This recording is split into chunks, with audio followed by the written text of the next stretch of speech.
நலம் காக்கும் ஸ்டாலின். உங்கள் குடும்பத்தின் நலன் அரசின் பொறுப்பு. ஜப்பான் பயணத்தை முடித்துக் கொண்டு சீனா சென்றடைந்தார் பிரதமர் மோடி. 7 ஆண்டுகளுக்கு பிறகு சென்ற நிலையில் விமான நிலையத்தில் உற்சாக வரவேற்பு.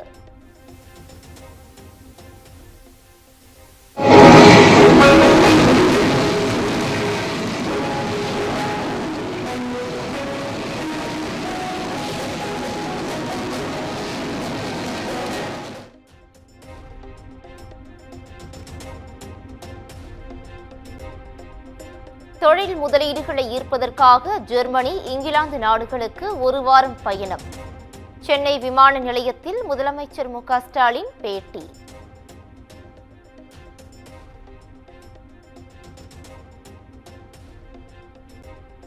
திமுக ஆட்சியில் இதுவரை 922 ஒப்பந்தங்கள் மூலம் 32,81,000 பேருக்கு வேலைவாய்ப்பு உறுதி செய்யப்பட்டுள்ளது.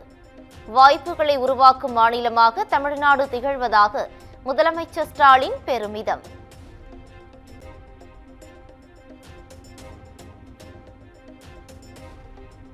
எடப்பாடி பழனிசாமியின் வெளிநாட்டு பயணம் போன்றல்ல எனது பயணம் என முதலமைச்சர் ஸ்டாலின் விளக்கம். நான் கையெழுத்திட்ட புரிந்துணர்வு ஒப்பந்தங்கள் அனைத்தும் செயல்பாட்டிற்கு வந்துள்ளதாக பதிலடி.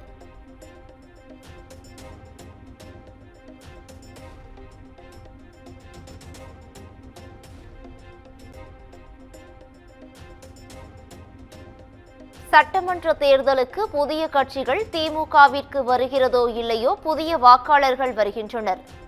எல்லா கருத்து கணிப்புகளையும் தாண்டி திமுக மகத்தான வெற்றி பெறும் என ஸ்டாலின் உறுதி.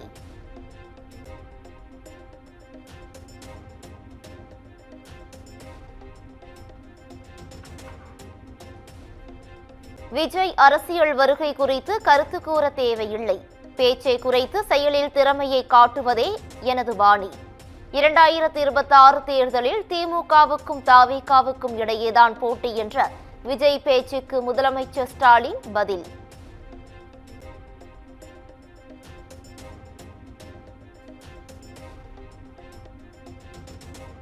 சட்டமன்ற தேர்தலில் அதிமுக அமோக வெற்றி பெற அனைவரும் முழுவீச்சில் பணியாற்ற வேண்டும். மாவட்ட செயலாளர்கள் கூட்டத்தில் பொதுச் செயலாளர் எடப்பாடி பழனிசாமி அறிவுறுத்தல்.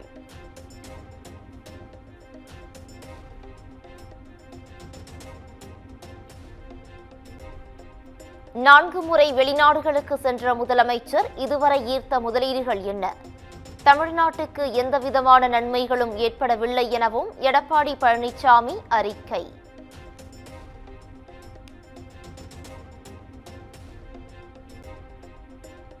காட்டில் புலிகள் நுழைந்தவுடன் ஒரு அணிலை கூட காணவில்லை.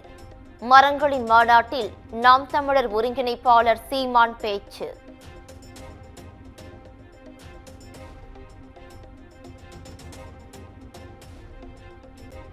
அமெரிக்காவின் 50% வரி விதிப்பால் பாதிக்கப்படும் துறைகளை பாதுகாக்க புதிய கொள்கை தேவை.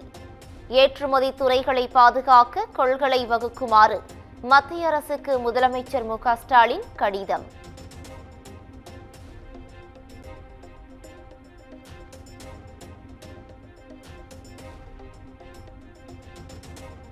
ஜே.கே. மூப்பனார் நினைவு தினத்தில் ஒரே மேடையில் திரண்ட இபிஎஸ், அண்ணாமலை, எல்.கே. சுதீஷ்.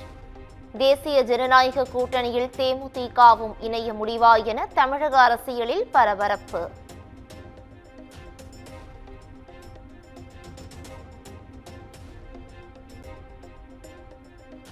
(2026) சட்டமன்ற தேர்தலில் தமிழ்நாட்டில் ஒரு பெரும் மாறுதலை கொண்டுவர வேண்டும். கூட்டணிக்குள் இருக்கும் பூசல்கள் குறித்து கவலைப்படக்கூடாது என மத்திய அமைச்சர் நிர்மலா சீதாராமன் பேச்சு.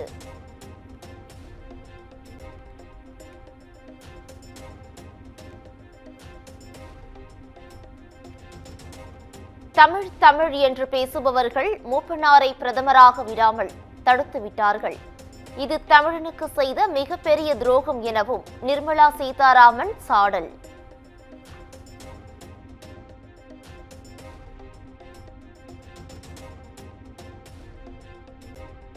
சட்டமன்ற தேர்தலை எதிர்கொள்வதற்கு அதிமுகவினர் முழுவீச்சில் தயாராக வேண்டும். மாவட்ட செயலாளர்கள் கூட்டத்தில் எடப்பாடி பழனிசாமி அறிவுறுத்தல்.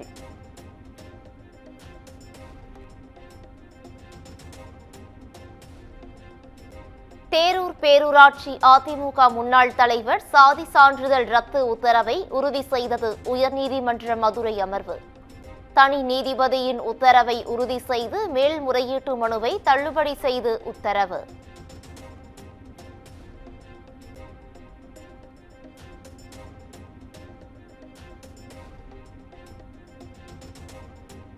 ஒரு மதத்தில் இருந்து மற்றொரு மதத்திற்கு மாறுவது என்பது ஒருவரின் அடிப்படை உரிமை. உயர்நீதிமன்ற மதுரை அமர்வு உத்தரவு.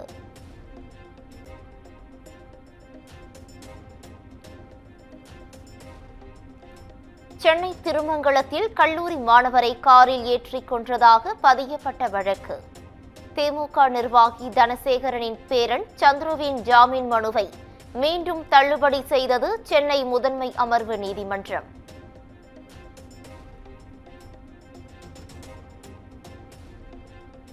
மனோன்மணியம் பல்கலைக்கழக வளாகத்தில் இருதரப்பு மாணவர்கள் இடையே ஏற்பட்ட மோதல் சம்பவம்.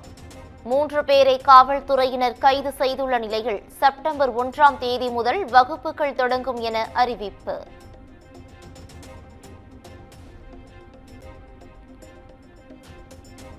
ராணிப்பேட்டை மாவட்டம் ஆட்காட்டில் இந்து முன்னணி சார்பில் விநாயகர் சிலைகள் ஊர்வலம்.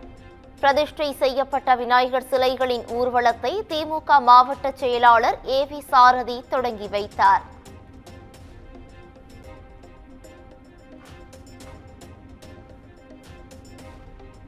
கோவையில் மளிகை கடை ஊழியர் லிப்டில் இருந்து தவறி விழுந்து உயிரிழப்பு. பொருட்களை மேல்தளத்திற்கு லிப்டில் கொண்டு சென்றபோது நிகழ்ந்த விபரீதம்.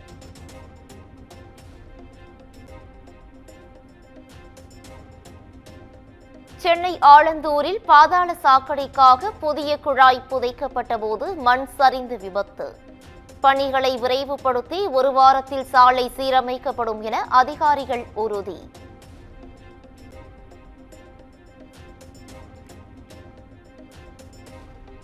விதிகளை மீறி அமைக்கப்பட்ட பெட்ரோல் பங்க் மீது நடவடிக்கை எடுக்க கோரிய பொதுநல மனு 1 லட்சம் அபராதத்துடன் தள்ளுபடி.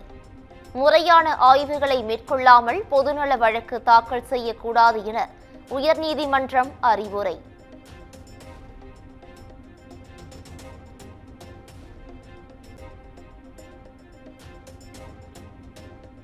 விருதுநகர் மாவட்டம் சாத்தூரில் உள்ள தனியார் நிறுவனத்தில் மின்சாரம் தாக்கி தொழிலாளி உயிரிழப்பு. இயந்திரத்தில் கிளாம் தயாரிப்பதற்கான தகரத்தை துண்டிக்கும் பணியின் போது மின்சாரம் தாக்கியது சிசிடிவியில் பதிவு.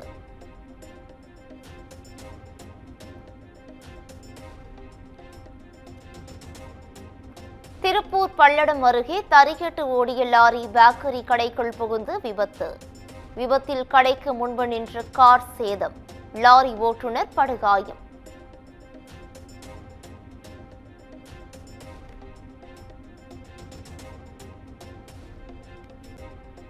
வாகனங்களுக்கான ஃபேன்சி எண்கள் ஒதுக்கும் நடைமுறையில் மாற்றம். ஏல முறையில் எண்களை ஒதுக்கீடு செய்ய வரைவு திருத்த விதிகளை வெளியிட்டது தமிழக அரசு.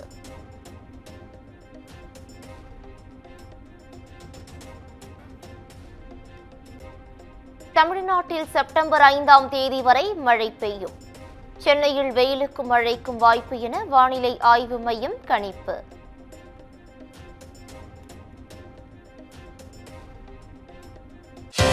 நலம் காக்கும் ஸ்டாலின். உங்கள் குடும்பத்தின் நலன் அரசின் பொறுப்பு.